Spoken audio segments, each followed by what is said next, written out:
Hi there. Welcome to Reaching New Markets and Leads with Local SEO. We have a lot of interesting stuff to cover today, but first let's do some quick introductions. I'm Tim, the Managing Director here at Pronto Marketing. I'm also joined by Matteo. Matteo, you want to give a quick intro? Hi, everyone. My name is Matteo. I'm the head of marketing services here at Pronto Marketing. Everything related to your SEO, PPC campaigns, social media, we take care of that for you here. And we have a special guest today, Sofiane from our sister company, Growth Connect. Sofiane, how about you tell us a little bit about yourself and maybe a quick intro to what Growth Connect is as well?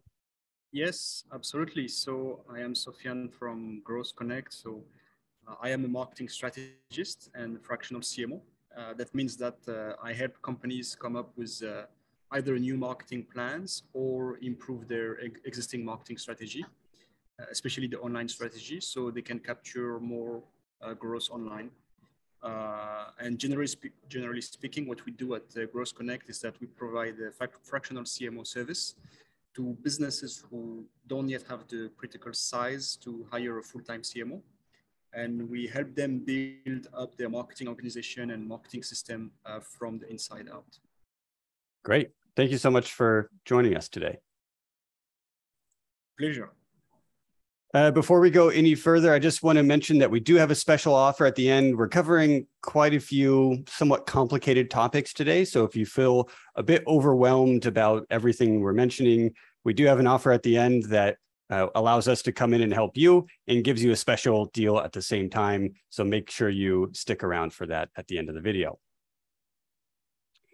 And before getting into the heart of the topics here, we want to talk about why local SEO is important. And essentially it boils down to a lot of people are looking for products and services locally. It's really important for your business to be found within your local market, especially if you're a business that serves within a regional area rather than on say a national level. I'm sure you've seen in Google search results before something like this, where you see a mapped locations of businesses in your area offering a variety of services or products. We'll talk a little bit about these Google My Business listings and other things you can be doing to make sure you're found locally online and drawing in that new business, as well as how you can expand into new markets within your regional area. So a quick outline of the video, we'll talk about competitor analysis, how you can look at what your local competitors are doing online, see what they're doing well compared to you or what you're doing well compared to them.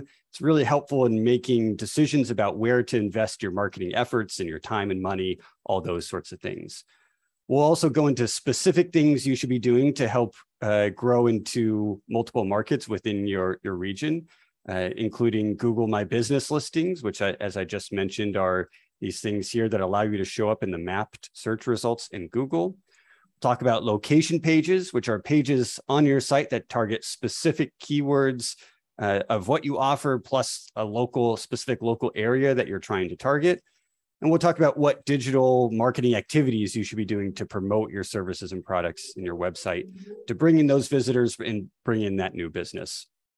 And finally, we'll give you a quick peek at a case study of what you can expect when all of this starts working well together.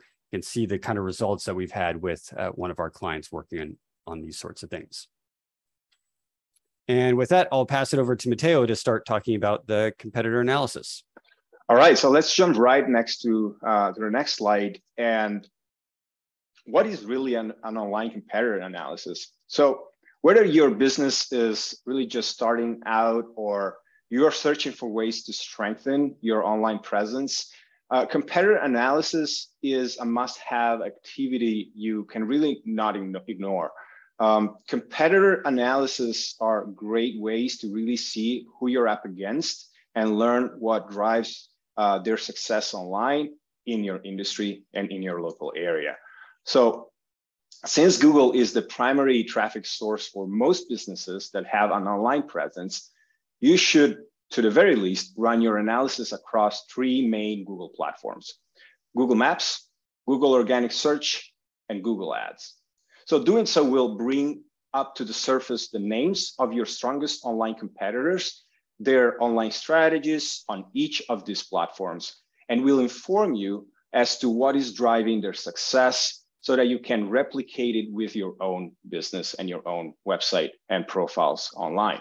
So the idea is to reverse engineer your competitors' online strategies and apply them back to your business in a more organized and stronger fashion so that you're not just going to match their results, but you'll eventually outmatch them in Google Maps, in the search results, and even with Google Ads. Now, one essential thing to note, and that I've seen many of our clients sometimes getting wrong, is that your offline competitors don't always perfectly match your online competitors. What I mean by that is that some of the competitors that may have shops or offices in the same city or even on the same street as yours aren't always the same competitors you will encounter online.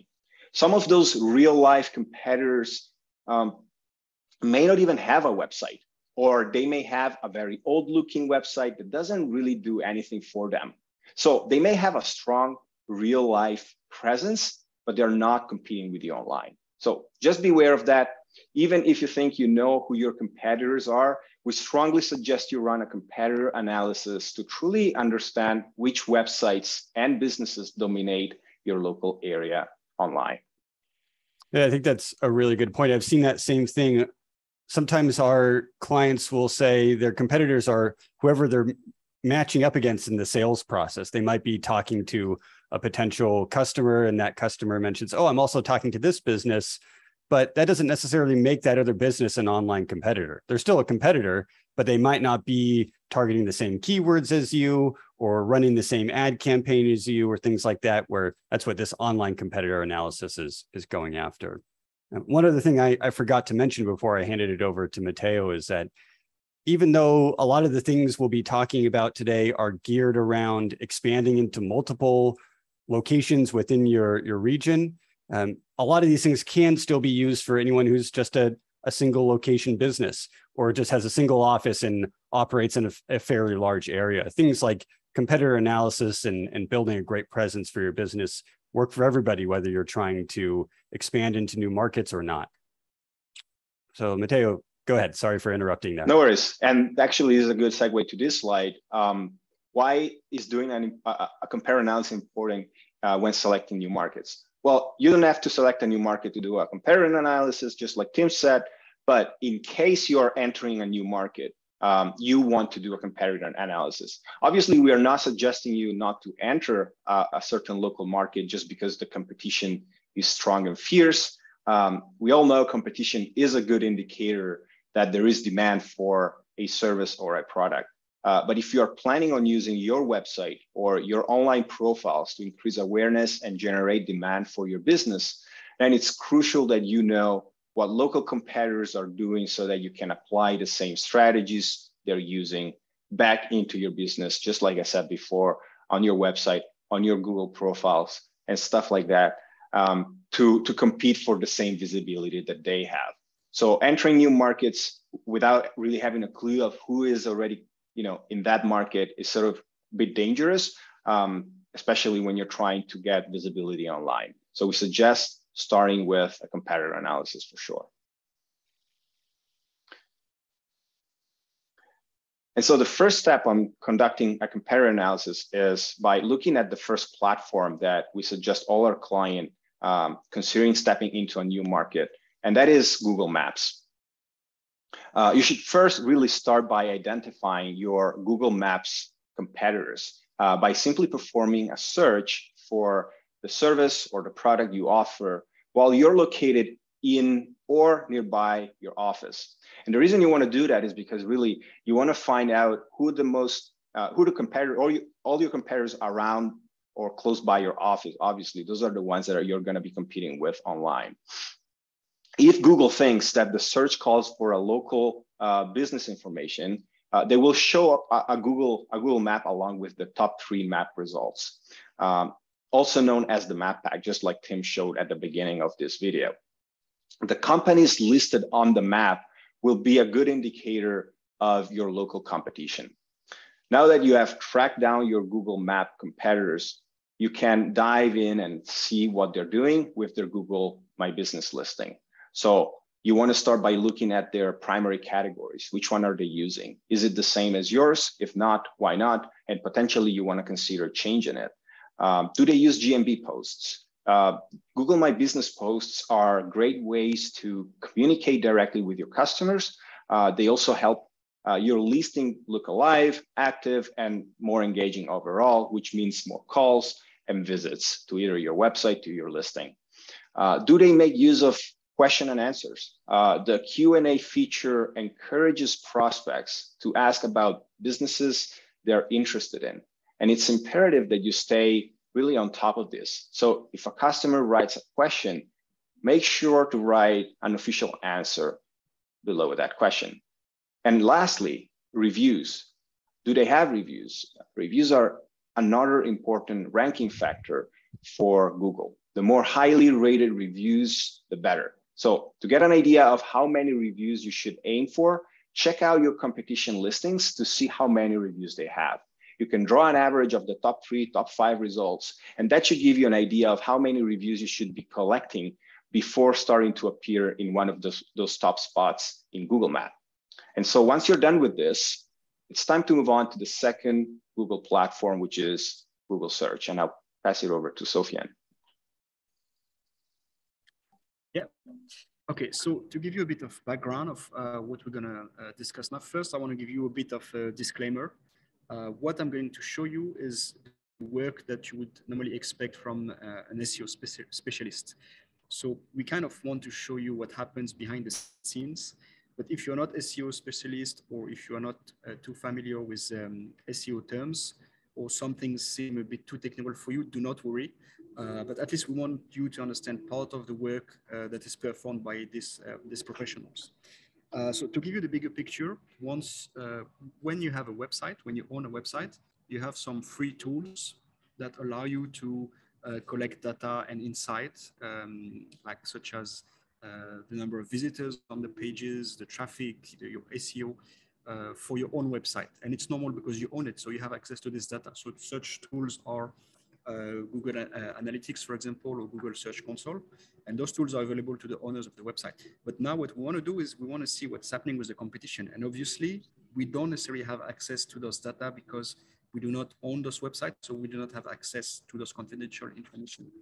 So what we do in those cases, and especially what SEO specialists do, is that they use third-party tools that give us a kind of estimate of what is the potential traffic, the number of links going towards those websites, a lot of SEO KPIs. And one of those third-party website or tool is called Ahref. So that's one of those tools we use to monitor and analyze competitors, and especially local competitors' websites.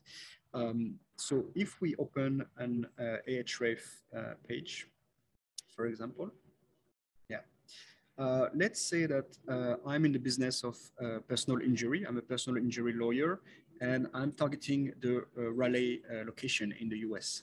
So the first thing I want to do is go to such tools as Ahrefs and go to the Keyword Explorer and type Raleigh personal injury lawyer.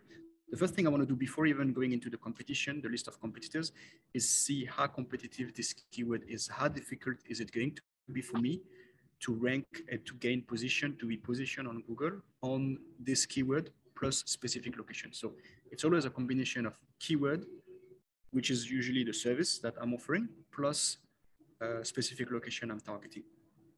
So in this case, let's have a look at the results for Raleigh personal injury lawyer. So when we look at the results from Ahrefs, so you see a dashboard at the top with a couple of KPIs. So again, don't worry if you're not too familiar or you don't really understand what those terms mean, but an SEO specialist should be very familiar with those things. First of all, we see the keyword difficulty. That means how difficult is it going to be for me to rank on this keyword on the first page of Google. So we see that this keyword have a difficulty of 22 on a scale of 100 to 100. We can also see the search volume. So how many people are searching for this keyword. So again, service plus location. And potentially the traffic the first result, the first website that is ranked on this keyword on Google is getting through this position. So again, that's an estimate because of course we don't own the website, the number one website, so we don't know what's the actual traffic. It's just an estimate. Now that we have this overview, what we want to do is, if you can scroll down the page, Tim.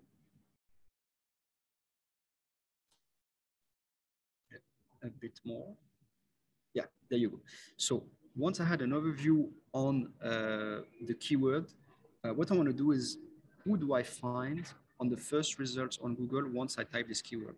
And this tool, Ahrefs, is giving me a perfect replica of what we call the SERP, the search engine results for this keyword and this location. And here I can directly see who am I going to compete against if I want to position myself on Riley personal injury lawyer. And you can exactly see the position. So once I know that, what I want to, sorry, before I move to the next step, so you see position 1, 2, 3, 4, 5. So that matches with the position on Google. And what you see also, some indicators such are DR, which is the domain authority. So again, domain authority is going from 0 to 100. So you can see also what's the strengths of those competitors, of those local competitors, or at least those websites I'm going to compete against. You can see the number of backlinks they are getting also. So the backlinks are links that are coming from other websites and that are directing towards those websites. You can see also an estimate of traffic and the number of keywords on which the pages are ranking, including the top keywords. So again, it's giving me a snapshot, an overview of the competitive landscape and the market situation. So now what I probably want to do is, let's say that I want to target the top position, or I want to see how hard it is to be at the first position on Google. So let's have a look. Let's go, for example, to the next page, team. And I want to see how the first position on Google, which is expertise.com, is doing. So we are on expertise.com. And remember, they are the first position on Google on the keyword Riley personal injury lawyer. So if I want to go face-to-face with them, I'm going to have a very quick snapshot on potentially how much money and how much time I need to invest to be able to compete with them. And the bad news with this example is that the first position on Google on this keyword plus location is a kind of directory website. And you can see that the domain authority is 90 out of 100. So they are amongst the best ranked websites in the world. So they have 3.1 million backlinks coming from more than 30,000 domains. So clearly, I know that there is no point trying to target the first position on this keyword because those guys are unreachable. They have huge budget.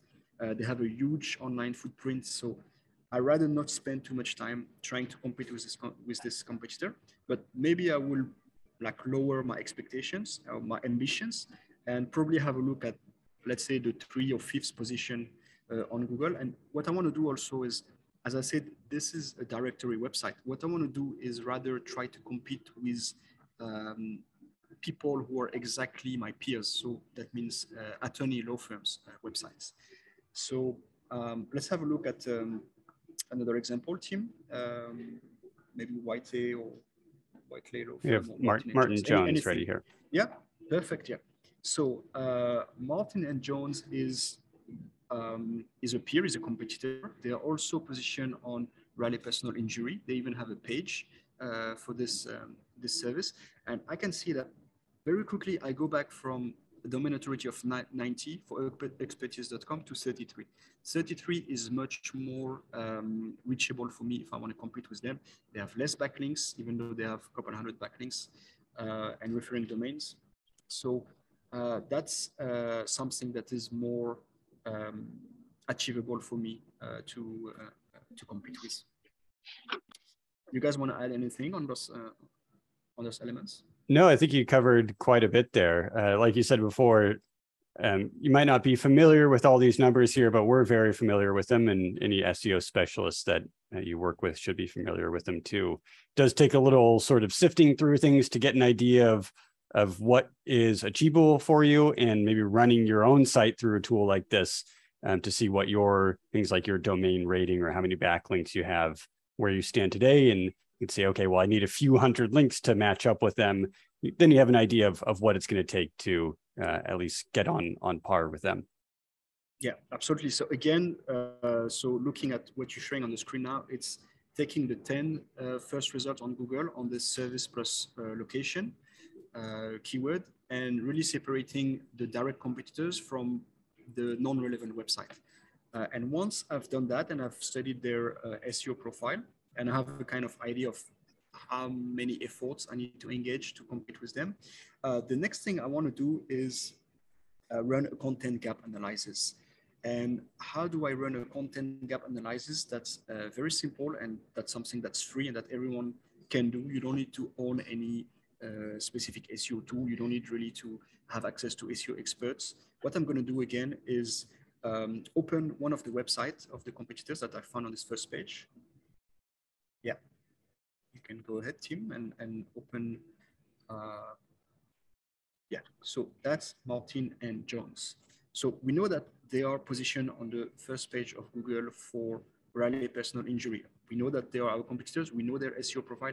Now I want to run a content gap analysis. And what is a content gap analysis? Basically is having a look at every page of the website, starting with the home page, looking at how the page is built, how long it is, how many segments do they have, what's the average number of words per page, and then do the same for the internal pages, such as this one. For example, a location page, the Raleigh personal injury location page. Check how many location pages do they have, so I can see also where do they offer the services other than Raleigh. And it's really a thorough work of going through every page and analyzing the page, and then going back to my own website and compare them and see what am I missing? What are the keywords I'm missing? What are the paragraphs I'm missing? What are the elements on the web page that I'm missing? And trying to fill the gaps on my own website. Yeah, I would add here that this is something where you almost want to spend like an afternoon doing this, right? Where you would pick 3 to 5 direct competitors and say, you know, I'm just going to go through each of them and make some notes of what I see that I like and what I dislike. And that, I think, like you're saying, gives you a good idea of what content is missing from your own site. Yeah, and something very important, this will give you very precious guidelines on where you stand versus your competitors and what best practices you can borrow from them. But of course, you have to avoid duplicate content at any cost, because it's not going to be beneficial for SEO. So doing a content gap analysis doesn't mean going to my competition website, copying their content and pasting it on my website. Absolutely not. That's not the objective. Yeah, like in this case with Martin and Jones, you might say, okay, I really like that their location page has all these different subcategories of personal injury claims, but that doesn't mean you do all of those. You should think about what areas of personal injury you specialize in and go write specific content about those and how your law firm goes after those things or produces good results there. So yeah, definitely don't take this as an opportunity to copy things, but as a source of inspiration for what you should be doing on your site. Absolutely. Yeah. Okay, going back to the presentation. So as a summary, conducting an online competitor analysis is a combination of analyzing your local competitors' SEO profile through professional tools or specialized SEO tools, and analyzing their website content. Now there is a third step that we can also add to the mix. The next step is conducting an online competition analysis through the Google Ads search results. And again, here, what I would do is very simple. Anyone can do it. You don't need to have access to SEO experts. I will go on Google, open a Google page, type again the keyword I'm interested in. So for example, Raleigh personal injury plus the location, and see. So this time I'm not going to go to the organic search result, the natural search result. I'm going to stay at the top of the page, and I'm going to look at who is advertising, who is paying Google to be positioned on the top of the page in the ad search results. And what's interesting here is that sometimes it's going to give you an opportunity to discover additional local competitors who are not positioned on the first page of Google simply because their organic SEO is too poor. They probably are not going to be able to reach the first page of Google organically or naturally, what we call through organic SEO. So what they do is that they adopt a kind of sponsored strategy where they are paying Google to position them at the top of the page. And so that's the way sometimes you discover additional competitors you do not know of or that are not naturally visible on the first page.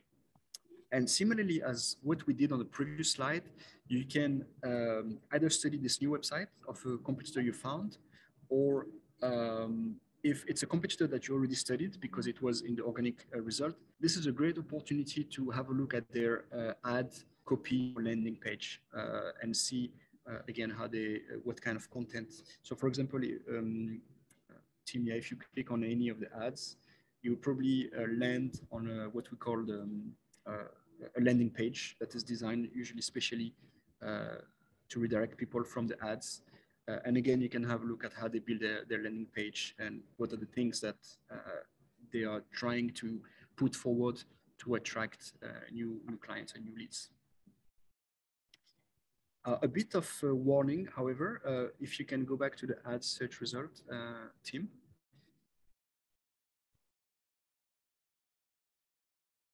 Yeah, a bit of warning though, especially that we are really speaking about local competition. I want to give you a bit of warning that sometimes on the Google ad search result, you will also tend to find ads from companies which are not your local competitors. There are giant companies, national companies who have huge advertising budget. And what they do is that they buy hundreds or thousands of keywords on Google Ads to be positioned on every single possible location, for example, in the US. So they might not even be in Raleigh or in the surrounding of Raleigh. They just bought this keyword and Google is positioning them. So it doesn't mean that because they're in the ad search result that they're really a local competitor for you. So that's something to be careful of. Yeah, this one, Kelly and West might be one. They have an 800 number. They don't mention Raleigh or any locations in their ad here. Or this one is one from New Orleans. So yeah, sometimes you get people who are either targeting very broadly or don't have their targeting set up correctly. So you can accidentally end up on a site that's not a direct competitor of yours. So be extra careful there. Yep.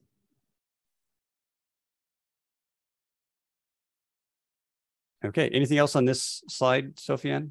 That's it for me. Matteo, if you want to add something, feel free. I think you've covered everything, yeah. Cool.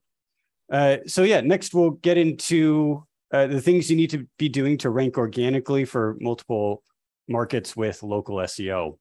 The first thing you need to do if you're looking to expand is to decide what sub-market areas you want to start targeting. In some cases, this might already be decided for you. Maybe you already have multiple physical locations. And so that already gives you sort of your map of the areas you want to go after. But if you haven't expanded to multiple locations yet, there are some steps that we recommend taking before deciding the exact area you want to go after. One is to do the online competitor analysis that Matteo and Sofiane just went through and give you a lot of information on areas that your competitors are going after. Maybe they've already expanded into multiple locations. And as Matteo said earlier, a competitor moving into a particular submarket is a good sign that there's enough demand there to justify spending time and money targeting that area. But you also want to look at tools. If you have Ahrefs, you can look at keyword search volume for things like personal injury lawyer plus city. Or there's free tools like the Google Keyword Planner that give you some of that same information. So you might want to brainstorm a couple keywords and locations that your potential customers might search for, put those together and see how many people are searching for them each month, and give you an idea of whether there's enough people going after that area. One thing to keep in mind is that It is very helpful if you can have multiple locations. So let's say you have your current location in Toronto and you want to start targeting Hamilton. You'll have much more success if you actually can open a small office or location in Hamilton. That's one of the factors Google looks at when they are determining organic rankings and those mapped search results. They're going to give people who have, or businesses that have a physical location there, a little bit of a boost compared to a business that has just a location in Toronto and maybe a landing page or a location page only on their site targeting Hamilton without having a real physical presence there. And the last thing to keep in mind is to use your local knowledge of what people might be searching for. I know in Toronto in particular, a lot of people just call it the Greater Toronto Area. So you might want to consider, is someone in Hamilton actually going to be searching for personal injury lawyer Hamilton, or are they actually going to be searching for personal injury lawyer Toronto because they consider themselves part of the Greater Toronto Area? That's something that's different in every part of the country. Things like the San Francisco Bay Area have different subsections to them, like South Bay and East Bay. So it all depends on where exactly you're targeting and your knowledge of that area and how people think of their location and what they might potentially search for. Once you do have multiple locations ready to go, it's time to get your Google My Business listings all set up. We won't go into the details of exactly how to do this, but I just wanted to mention that there's an easy way to import a group of businesses all at once. So if you already have multiple locations, you can import them all at one time through a spreadsheet rather than having to set up and manage a bunch of individual locations one by one. So it sort of streamlines that process for everyone, makes it a bit easier when you're trying to manage all of those multiple locations. Okay, Matteo, you're up next. Well, and if your business has multiple, just like Chris said, multiple brick and mortar locations in different cities, it's important to present Google with clear information about this. And if it makes sense, just open up a new Google My Business listing, but you can even just decide to just create a location page for a new location without the Google My Business listing. Just know that by creating location pages without an attached GMB listing to it, that location page strength will be generally lower than a location page that has a GMB listing attached to it. The signal coming from the Google My Business listing to the location page helps Google understand that that page comes from a real business that has a real Google My Business listing, active listing. And whenever people are searching for the service plus location of that specific location, then that page will have higher chances of appearing higher in the search results. But either way, location pages are a key component in a local SEO strategy, helping search engines and consumers find products and services for businesses nearby them. And as the number of Google searches with local intent has drastically increased in recent years, small businesses and many of our clients alike with well-written location pages have been able to reach more customers who have a higher probability of visiting their locations or even hiring them for their services. So location pages are ultimately designed to provide the most important information consumers need about a business in a certain area. And most often consumers search for a service near their current location or somewhere where they intend to visit. So in fact, most consumers shop, there's studies showing us that consumers shop near their homes or near where they work. So having a location page is beneficial to attract those consumers at the right time. And the next slide, team, please. So to ensure your location pages are SEO optimized, you will need to make sure that they are highly focused on a defined geographical area and that the services your business provides are offered in that area as well. Make sure to have both of those location and service in your H1 tag, which is the primary headline that you see at the top of your pages, of your location pages. Also, make sure to maintain a consistent format called NAP, which is the acronym for name, address, and phone number across your business listings. So potentially your Google My Business listings and your location pages. So you want your location page to mention somewhere the name of your company, the address of your location, and the phone number attached to that location, and make sure that all of those three elements match exactly, word by word, even commas to the name, address, and phone number of your listings, either on GMB, on Yelp, on Bing profiles. All potential listings you have attached to that location need to have the exact same NAP details. Also, your opening hours, if you have them, embed them in your location page, in your Google My Business profile, and potentially, in order to increase those signals that come from Google to your location page, you may also want to embed a Google map onto your location page. So you want to make sure your location pages have as much location-specific content as possible, such as location-specific services. You may not offer all the services in every location you have, so just pick the right service you offer and create a location page for them. You may want to add staff biographies to let your visitors get to know the people behind every location you operate, and social proof like snippets of positive reviews from local customers, or even behind the scene photos of your location. And lastly, your location page should include a contact form your visitors can complete. You want your visitors to take some type of action, and a contact form is the best tool to do that. And this form can be either a request for a quote, depending on the service or product you offer, a simple ask a question type of form, or even a form in order to get a free consultation.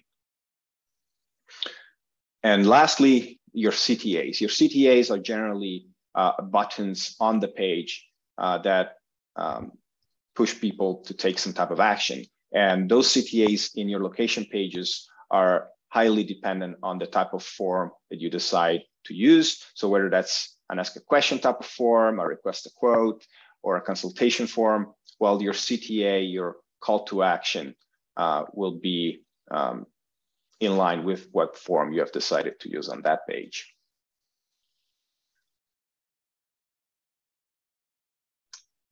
Next slide. Yep. I have a quick question for you before we go on to page structure stuff. One thing Sofian mentioned earlier about the content gap analysis is to be careful about copying things from competitors' website onto your website. I think that same idea applies here when maybe creating 3, 4, 5 location pages. It's a little tempting to say, oh, let me just use this same description of my business over here. What tips do you have for making sure the content of each page remains unique and relevant to that location?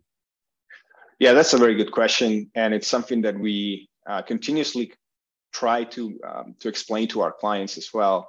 And generally, what I would recommend is really, the more you know the location you're entering and the more inside knowledge you have about that location, the more unique content you can add to that location page. So that could be adding interesting facts about the location. It could be adding information about landmarks and public places that location has. That type of content really adds to the specificity of the content that you add to the location page. But also, when you write about the description of your business for Tampa, for example, in this case, we're looking at DataCube systems, you want to make sure that the description you write about the services you offer are specific to the location Tampa.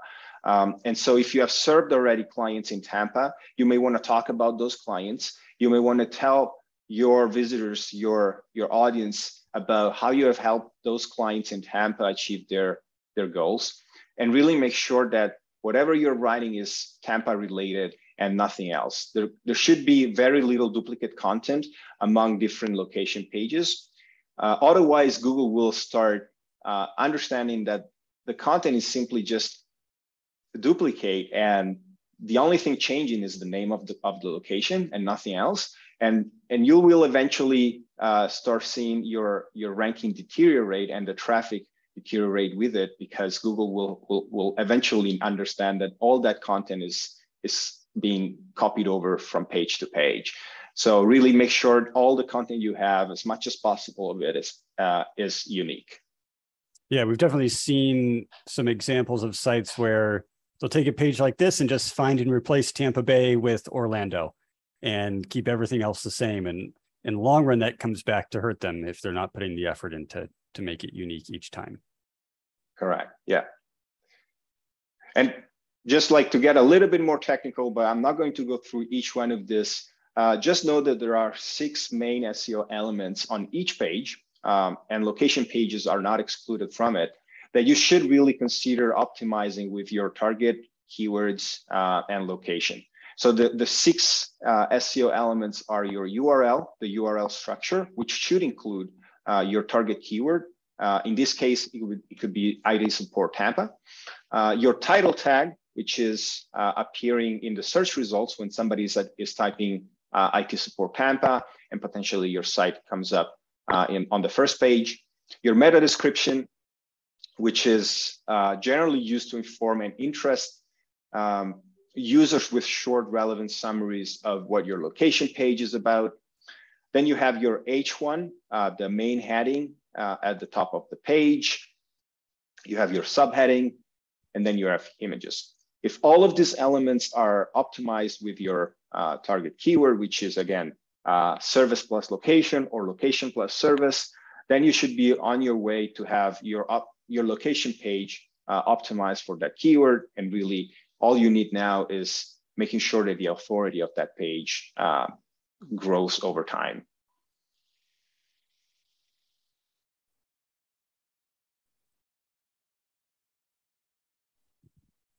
Sofian. Yeah, I guess it's back to me. So write blogs that target local audiences. I'm not going to speak too much about that because I think Matteo is probably more expert on that to me. But it's all about your content strategy. And again, when you write blog posts, you can write blog posts that are directly related to the service you offer or your industry or the regulations around your industry. But what can also help boost your local SEO and your local pages is to write really localized targeted content about your community, about the area where you're operating, about the development in the area. And you really want to establish yourself as a local thought leader and not speak about things that are thousands of kilometers away and that are really not concerning your local target audience, the people that you really want to target for the service that you're selling.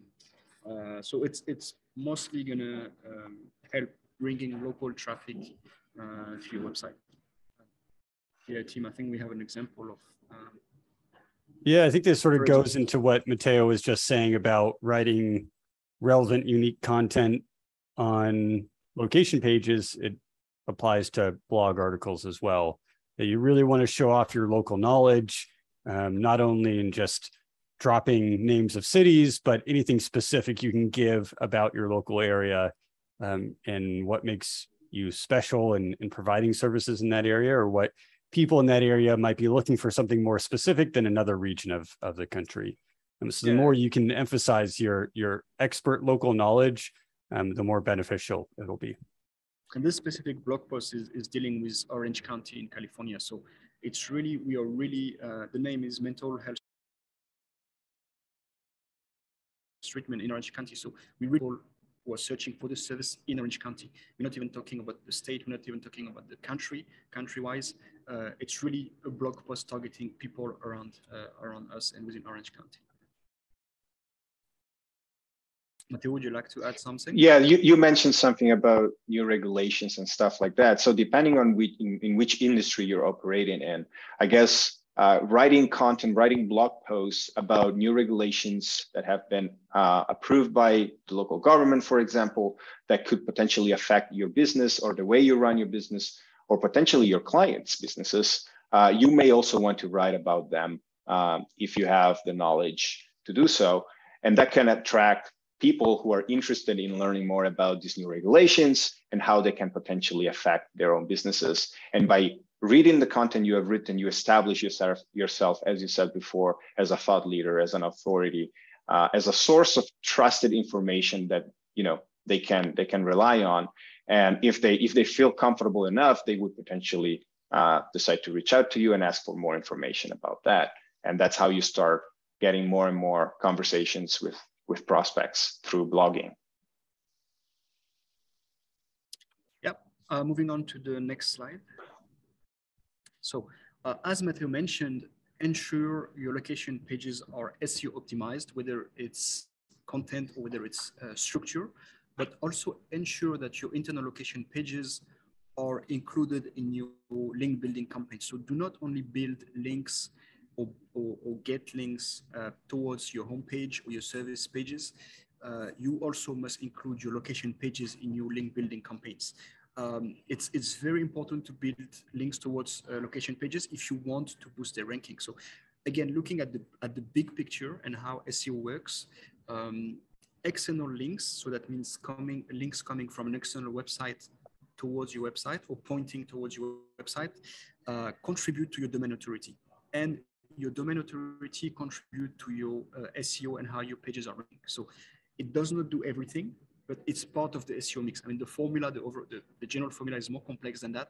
It's not only links that are going to contribute to your SEO, but it's part of the mix. So do not forget to do it. Get a link from higher authority websites. So if let's say that your website domain authority is 20, you rather want to have links coming from websites above 30 and above rather than below, because otherwise it's going to be junk links and it's not going to contribute at all to your SEO and to your page ranking and to your page domain authority. And the way you can get links is also various. You can get it naturally through guest posts, for example, on other websites. You can get it through building citations on and profiles on directory websites or portals, such as this one. So there are thousands of directory portals and professional directories online. Most of them are free to post a listing. Some have a minor fee, but I would really encourage you to create local listings on as many of those portals as possible. Matteo, yeah, since you're kind of the link guy, also link expert, you want to add something? Yeah, just one quick analogy maybe to help drive this point home is we could consider links as votes of trust that go from one website to another website. And so if the link coming in to my site is from an authoritative website in the same industry that I work in, then that link will have a much higher weight overall on my domain authority than a link coming from a website that has the same domain authority I have, or even a website that has a lower domain authority than I have. Their votes will be counted by Google differently and will affect my domain authority eventually over time in a much minor way than a higher authority site link could provide to me. So yeah, just consider links as votes of trust. The more votes you have, the more obviously you're going to be considered as a trusted source of information also. And then your website will start picking up rankings over time as your domain authority grows with it. Yeah, it's a very good point, Matthew. And not all links are born equal. And people tend to think that here it's a volume game, but it's not only a quantity or volume game, it's also a quality game. And if we go back to our law firm example, you are into personal injury in Raleigh, don't go and get links from a website that is about cookies or cupcakes recipes. You know, it doesn't make sense. This is not your universe. And Google also is not dumb. Google uses an algorithm that is extremely intelligent and smart, and they can recognize the universes. And if it's not from either the same universe as your business universe or something that is directly related, it's almost not going to even take into consideration this link. First of all, that's I would say, the best scenario. And the worst scenario is that it might even penalize you, because it might think that you're trying to cheat by getting website from anywhere, possibly that you can, without having any link to your business or to your website. So just be careful with that. Yeah, moving on to the next topic. So run Google ad campaigns. So this is something optional. Not everyone has to, it's not a must-have. But running Google ads can be a kind of a trick to jump the queue in case you do not have sufficient budget to be organically ranked in the first pages, or at least in the first results on the first page of Google. Again, if we look at Riley, personal injury lawyer, we look at the result, we see that competition is very tough, that there are big players there who are investing a lot of money, and that it's almost going to be impossible to be in the top 10 result, so the top 10 organic result. We can kind of take the shortcut and run Google ads. We will still be on the first page, we will most likely be even before the organic search result. So again, it gives you an opportunity to jump the queue, to be visible. The drawback is that once you stop paying Google, you disappear from the top of the page. So it's a kind of, in SEO, when we do proper SEO, we always favor sustainable and long-term SEO strategy through content marketing, through link building, through on-page optimization, etc., over SEO approach. So it's always better to build something on the long term rather than the day you stop paying, you disappear from the search result. And it can have pretty big impact also on your revenue and the website traffic. And another thing I want to add here is that before jumping into Google Ads campaigns, don't just like run heads down and start opening an account and start writing ads and posting ads. Have a look at the situation, have a look at the market, have a look also at who you are competing against. Are they big players? Are they putting a lot of money? Which are the keywords that they are positioned on? How are their landing pages? And there are actually tools that allow you to do forecasts. So like you can see on this on the screenshot on the slide, you can go to Google Ads forecast and you will be able to see with this amount, with this budget, with this keyword or location I'm targeting, this is the number of impression I can expect. This is the number of clicks I can expect. So again, it's estimate. Doesn't mean that it's going to be 100% accurate, but it gives you an idea of the market and the competitive landscape. And it will also give you your click. I mean, those are technical terms, but your click-through rate, your cost per click, etc. So always consider those KPIs, those indicators before deciding to engage into Google ad campaigns. So Google ad campaigns is not automatic, is not always necessary. Run the numbers, see how the market is, and decide whether it makes sense for you to run a Google ad campaign. One thing I'll note here is that we've had some links at the bottom of the slides on a few of these, but I haven't pointed them out. But in this case, there is really a lot that goes into running a successful Google Ads campaign.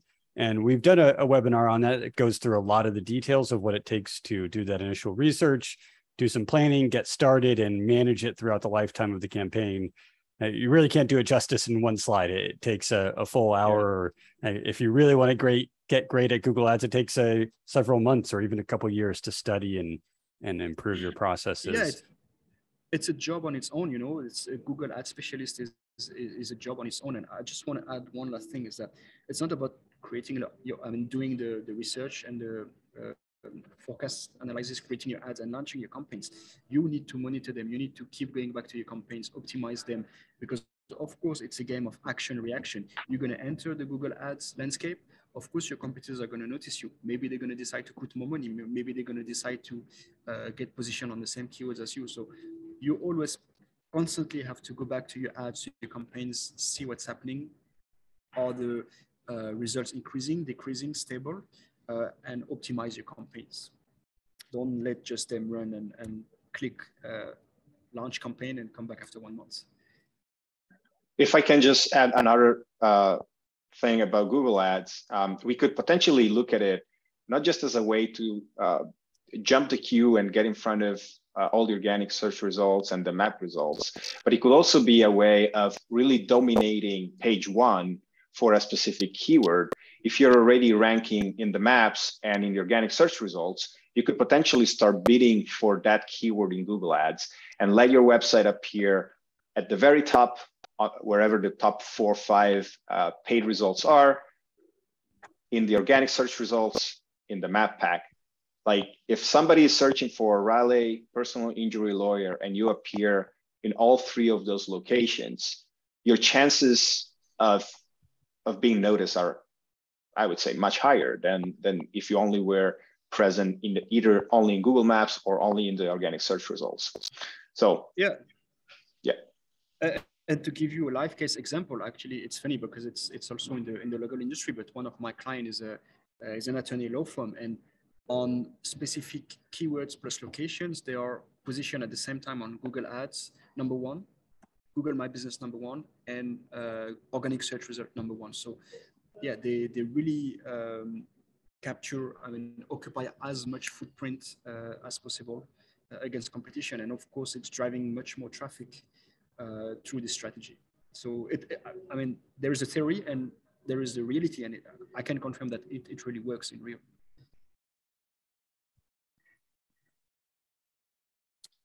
Okay, so this is your local SEO checklist to rank in multiple markets. So I'm not going to go through all of them. This is basically what we discussed so far.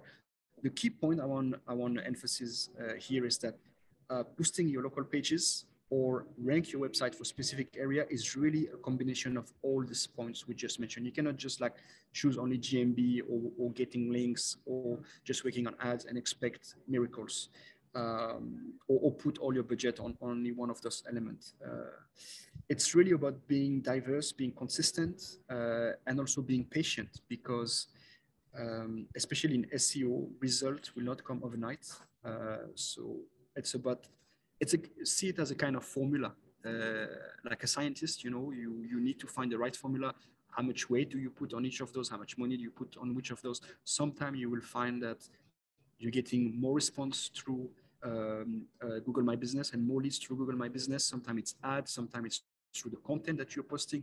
So it's a lot of trial and error and experimenting, and hopefully you will come up with the right mix after a couple of months. You guys want to add something to that? No, I think that covers it. It really is a group effort. It's hard to explain until you've seen it in action, but when you're doing multiple things, it just becomes more powerful than doing one of those things alone. And even though things like Google Ads and organic results aren't directly connected to each other, having that like multiple footprints within the organic results or within it with a search engine results does have an impact, a psychological impact on the people seeing that. When they see your client, Sofiane, on the first ad, first map result, and first organic result, I think a lot of people see that and say, oh, that's a sort of an implicit recommendation from Google that this is a good company to work with. And so all of those starts working together better. You're going to get more ad clicks and more organic clicks from that. Yeah, absolutely. It really increases your credibility as a business also. Yeah. And Matteo, I think you have a case study to share. And this case study actually drives this point home pretty nicely. This IT company wanted to improve its visibility in a fairly competitive geographic location. They were behind their local competition due to being almost completely absent in organic Google search results. And so we started with a competitor analysis where we've identified the gaps that this company, Dynamic Solutions, had in their Google strategy and devised a multi-channel plan of action to close them.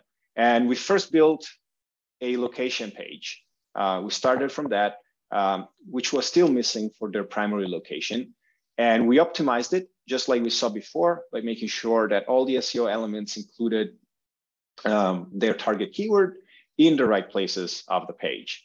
We then started building links to that page with the goal of boosting its authority and rankings. And over the course of about a year, their domain authority, which again, as Sofian has mentioned before, is a metric that defines the likelihood of a website to rank organically in Google for its target keywords, increased by 6 points. And because the domain authority is a metric on a logarithmic scale, moving from 1 to 2, it's easier than moving from 2 to 3 and from 3 to 4 and so on and so forth. So by increasing their domain authority by 6 points, we really improve their strength and their likelihood of ranking for keywords.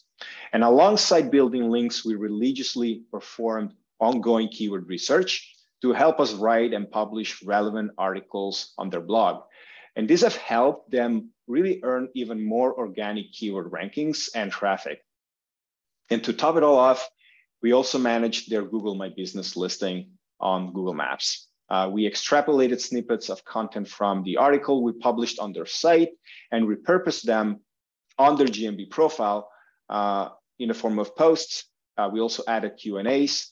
We published images, we geotagged those images and built directory listings, just like Sofian has suggested before, every single month to help Google really understand that this was a real business with a real physical presence and a lot of listings mentioning their names. And in just over a year, the company went from having 0 organic keyword rankings in the top 10 to more than 300, with at least 50% of those 300 keywords in the top 3 results.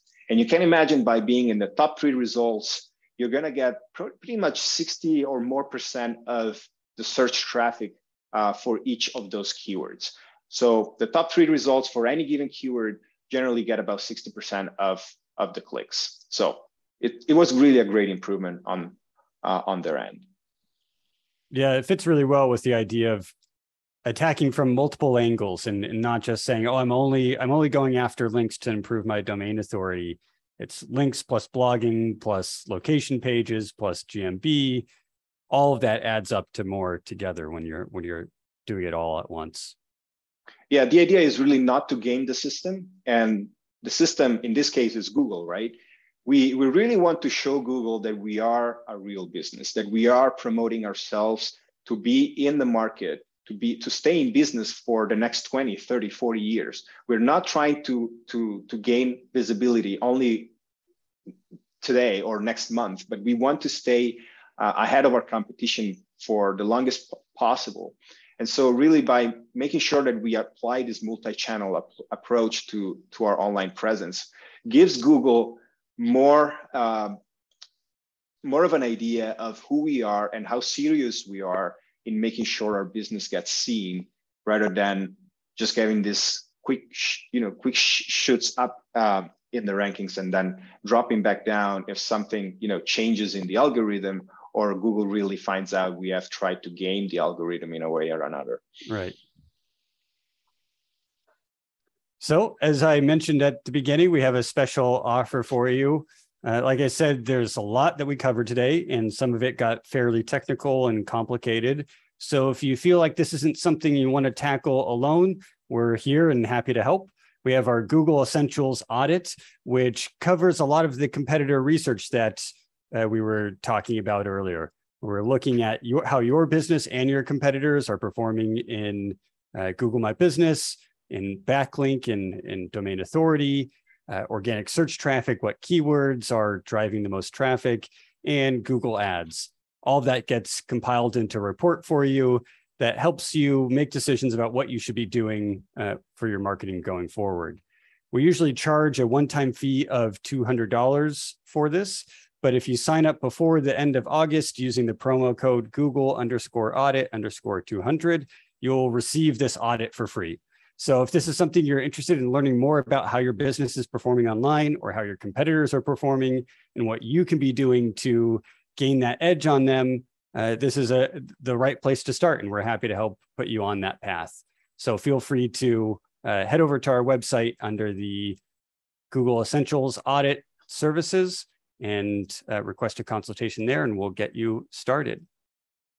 You're also welcome to email us directly. If you have questions about any of this, or just want to chat about marketing in general, or maybe if you're interested in going a little bit deeper into marketing strategy and you're looking for a fractional CMO, you're welcome to reach out to Sofian. So we're always happy to jump in and help wherever we can. Thank you so much for watching today, and we hope to hear from you soon. Thank you. Thank you, guys. Bye.